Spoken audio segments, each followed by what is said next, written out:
If you're a Star Wars fan, or if you've been on the internet in the last few months, it's likely that you're aware of the tension and controversy surrounding the Acolyte. Some say it breaks canon, while many condemn the writing and storytelling, and others oppose it for a myriad of reasons. Meanwhile, many enjoy it. The Acolyte's audience score on Rotten Tomatoes is the lowest for the Star Wars franchise, but these days, while review sites may be credible in themselves, can you really trust what you read on the internet?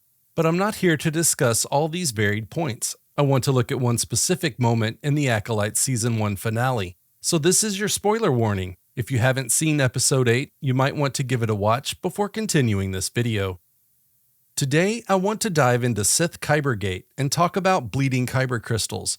Specifically, how did Osha bleed Soul's Kyber Crystals so quickly, while Anakin's lightsaber blade remained blue as he slaughtered Jedi during Operation Nightfall? This is one of the most asked questions I've seen after the finale, and believe it or not, there's a reason for this rapid change. But let's start with the canon Kyber lore. Imagine a crystal so attuned to the Force that it resonates with its energy, almost like it has a heartbeat. These are Kyber Crystals, but why are they coveted by Jedi and Sith? Kyber Crystals are not mere stones. They're rare Force-attuned crystals that grow throughout the galaxy, with hotspots like Ilum's Crystal Cave.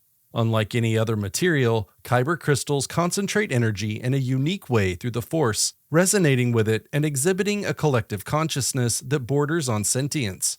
Internally, Kyber Crystals are composed of both organic and inorganic matter, and every Kyber, regardless of size, is attuned to the Force. For the Jedi, Kyber Crystals are more than just components for their lightsabers. They're partners in their journey through the Force. The selection process is mystical. The Force guides a Jedi to a crystal that resonates with their own essence, creating a bond that is as unique as the Jedi themselves. Before being chosen, Kyber Crystals lack color. Upon selection, they transform, typically becoming blue or green. However, there are exceptions. Mace Windu's purple blade, the yellow blades of the Jedi Temple Guards, and the black Darksaber. These variations reflect the individuality and nature of their bonded owners.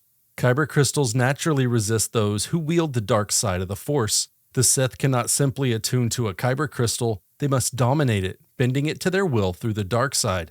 This process causes the crystal to bleed, turning it red, and resulting in the iconic crimson blades of the Sith. So in the courtyard on Brendok, Osha stands over Soul, his lightsaber in her hand, and as she stands over him, choking him with the Force, we see the crystal in the lightsaber, influenced by her intense anger and hatred at the Jedi who lied to her, and it begins to bleed and turn red. Moments later, she ignites the weapon and the blade extends, half blue, half red, and as her emotions continue to pour into the crystal, it completes the bleeding process, becoming a crimson blade and trademark symbol of the Sith. But we've seen Anakin Skywalker, the Chosen One himself, turn to the dark side and slaughter countless Jedi in the Jedi Temple. Why didn't his blade turn red? First, there's the view that had Disney not relegated the expanded universe to Legends and created a new canon, we had a legitimate reason for Darth Vader's blade remaining blue during the events of Order 66. The answer was simple. Sith used red-tinted synthetic crystals as an affront to the Jedi, and during Operation Nightfall, Vader was still wielding the Skywalker lightsaber with the blue crystal Anakin had created his Jedi weapon with. So how do we explain his lightsaber remaining blue in Revenge of the Sith? During Operation Nightfall, as Anakin led the attack on the Jedi Temple and slaughtered the Jedi, he was not fully committed to the dark side. He embraced the promise of its arcane powers to save his wife Padme. From the moment he vowed loyalty to Palpatine's Sith teachings, he had a plan. He would first learn the dark secrets that could save Padme, then he would betray his new master to destroy the Sith and fulfill his destiny as the Chosen One. It wasn't until Vader learned that Padme was gone and his part in her death that he gave up hope and committed to the dark side, but by then he had lost his lightsaber to Obi-Wan Kenobi on Mustafar. Back on Brendok, Osha on the other hand was using her anger, hatred, and even fear in that moment as she ended the life of her former master, the power of the dark side coursing through her, instantly bending the lightsaber's crystal to her will. But if you're familiar with how Darth Vader bled his Sith crystal, you might be wondering how the process was a violent ordeal, while Osha converted her crystal as if simply in passing. Well, if we look deeper into what occurred with Vader in the Sith Shrine on Mustafar, we get a better understanding of why, in the Acolyte, this process was very, very different. After tracking down Master Karak and Falah, Vader forcibly took the Jedi's lightsaber and was directed by Emperor Palpatine to a Force locus on Mustafar that would help him corrupt the Kyber. Again, here's a parallel in the Acolyte, as we know there's a powerful Force Vergence on Bryndock, aiding Osha in dominating the Kyber Crystal in Soul's lightsaber. Inside the shallow cavern, Vader disassembled Enfalah's lightsaber and removed the Kyber Crystal. However, when he attempted to corrupt it, the crystal resisted and used the Force to propel Vader into the cavern wall. The Force then sent Vader a vision, a warning that it was not too late to reject the dark side. In this vision, Vader rebuilt Enfalah's lightsaber and journeyed to Coruscant. There, he went to Sidious's office, and when his master asked if he was successful in his quest and asked to see his blade, Vader ignited the lightsaber, revealing not the crimson ore of the Sith, but the green-bladed weapon of a Jedi.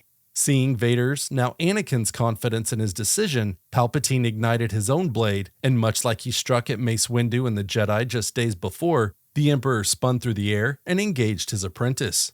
Disgusted by Anakin's weakness, Sidious prepared to deliver a killing blow, but it was Anakin who emerged victorious, leaving the Sith Master's body on the floor as he exited the offices.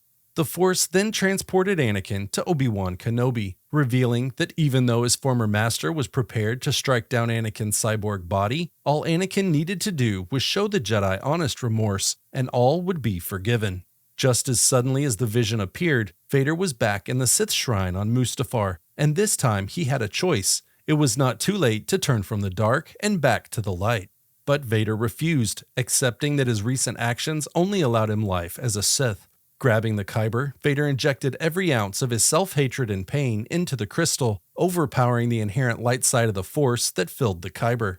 Vader had to overpower the Force itself in order to bleed the crystal, as it was crying out to him to choose another path. And this is the reason the planet around the cave was consumed in a violent storm as Vader corrupted the crystal.